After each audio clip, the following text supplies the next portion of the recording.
আসসালামু আলাইকুম ওয়া রাহমাতুল্লাহ।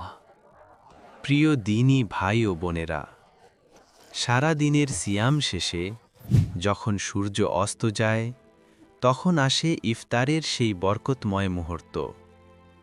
রাসূল সাল্লাল্লাহু আলাইহি ওয়াসাল্লাম আমাদের শিখিয়েছেন ইফতার দ্রুত করার সুন্নাহ।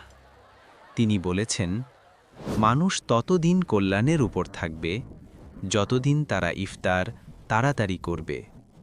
সাহিহ বুখারী 1957। আর ইফতারের সময় একটি সুন্দর দোয়া পড়া সুন্নাহ।